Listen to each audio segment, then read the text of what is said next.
They're not automatically safe. I know we always talk about, oh, parents who post their kids publicly and they post their kids in, I don't know, whatever state of undress or not undress, or information about their kids, or sharenting, giving a lot of information about your kids. And we have this like topic about what they shouldn't share publicly. But this also applies privately. Of course, there's a whole other ball game when it comes to public, because a video that you post publicly, even if you think it's just for your family and friends, can go viral. Other people can see it. You don't know who has access to it. And so I think our like an initial thing was to just tell people, or to say, you know what, I'm just gonna have a private profile. That's not giving the fullness of what it means in terms of the online space. I think it's a good step. I'm not going to say don't do it. I'm saying that when we consistently say that without any nuances to the conversation, which, by the way, like all of us has done, I've done it, you probably have done it, we all have had like a knee-jerk reaction of just have a private profile, right? But you don't know who is, number one, you don't know who's in your friends list. Most people, you're adding people that you either think that you know, or that you're quite sure that you know. Like you saw them in person and you added each other on Facebook or Instagram, and that's fine, right? But you also don't know who that person is. That's another thing. You're adding people from high school or from college, or you're adding from people from your job. You're adding someone that you met, your friend's friend, or whatever it is, at family reunion. You don't really know these people. So when we're trying to protect kids from predatory behavior, and we're going to the mindset of like, yes, maybe this you posted a picture that's completely innocent, and then 100 people see that, and 100 people, like 99% of the people who saw are completely good and innocent, they're not predators, but then the 1% is, would you still keep that picture up? Would you still continue posting your kids online? The same mindset applies to when it comes to your family and friends, or people that you've met in person. You don't know who those people are, and so unless you are willing to do the same mindset when it comes to the private situation, we're in the same type of situation in terms of you don't know who this person is. And because we are in a world where security and safety and privacy matters, and again, we can all decide how that matters in our lives and what actions we'll take based off of what we know. But because security and privacy is the thing, even if you did know everyone 100% and you trusted them, and so you were like, hey, I'm quite sure, like I'm so sure that none of these people are predators, and all of them I vetted, and I know every single person on my friends list, and I'm totally fine with that, and I post a picture of my kid there. The second portion of it is that it's in a private profile. And there are enough parents that went through people hacking into their accounts, getting into their accounts, downloading pictures of their kids, changing an innocent picture into an explicit picture, because hello, not only have we always had Photoshop, but we now have AI, and it's becoming easier to make things like that. Okay, so now we're getting into that type of world, and that is a big likelihood when you don't have really good passwords, when you don't have two-factor authentication, when all of those things that most people struggle with, right? And so that is why it's so important for us not just to focus so much on like, oh, like you should have a private profile. It goes beyond just the private profile, right?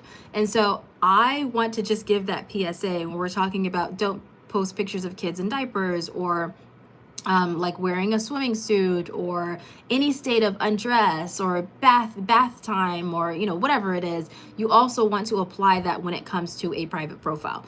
Don't get into the habit of thinking that, oh, because it's a private profile, I'm 100% safe. I do think that for most people, it is, of course, a better option than posting everything publicly when you have no idea who could see it, because you genuinely don't know who's going to see it. Even if almost no one ever sees it, you don't know who's going to see it. But you have to make sure that when you're thinking about that, you're thinking of that when the private mindset as well.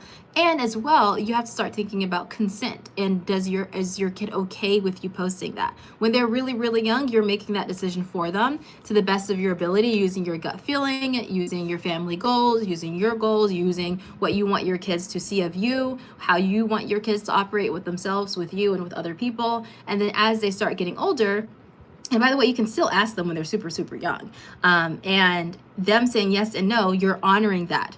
I know that we like to get into the conversation of, oh, they don't understand consent yet. They can be 8 years old and they say yes, but they don't understand the fullness of that. Of course they don't understand the fullness of that. The point is not that they understand the fullness of that. The point is that they feel safe with you, and that they're having consent conversations with you, so they understand consent is important, and they understand, and they're building trust with you, so that if they say no, you are honoring that, and that they can say no with you or anybody else. You're the one who has to decide the fullness of that, and whether or not If they say yes, you're still going to post it, and are you okay with that, and all of those things, that's on you, that's not on your kid. So that's when you're taking that responsibility. With your kid, what you're responsible for is them understanding how important consent is, that you're taking it seriously, and that you're abiding by that. Because if you want your kids to be able to say no to a predator, to say no to someone that may mean harm to them, to say no to someone who might be like completely innocent and totally fine, but your kid doesn't want to do something, and they should be able to say no, then you have to start practicing that when they're 8 years old. It doesn't matter if they don't fully know the idea of it. It's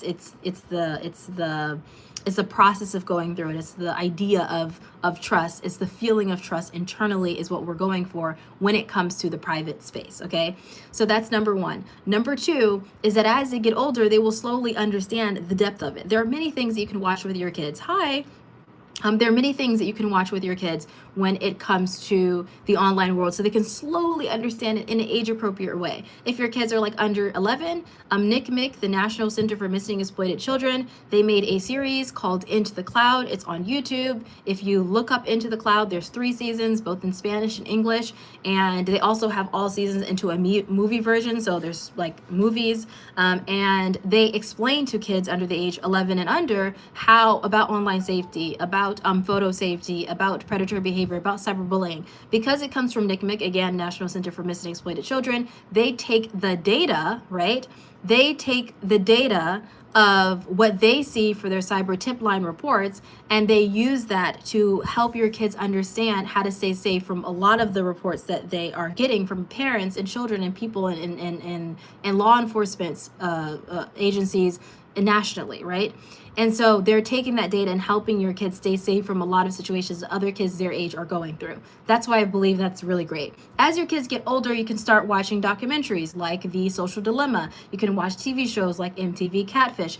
Even though I think there's one of the, not the producers, but somebody and a part of like Catfish is like, I don't know. I don't know if they're involved in something. I don't know. But just the actual show is really good for like your teens to watch with you, to determine like safety and consent and people like impersonating other people online. That can open up that conversation. The Social Dilemma is really great for understanding social media algorithms, privacy, security, that type of stuff. Really, really great conversation starter. So as your teens get older, that's what you can watch with your kids. The point is that privacy is a holistic thing. It's very nuanced. And while one step is really great, you know, congratulations, great to have a private account, you also have to see it in the whole picture. If you have any questions, let me know. I'm Zyber Farida. I am an award-winning Forbes 30 under 30 internet safety expert, and my main mission here is to help you protect your kids online based off my professional expertise, but also my personal experiences like growing up in the digital age. I have a bunch of videos on my channel to help you protect your kids online, so make sure you're subscribing for more, and let me know what questions you have.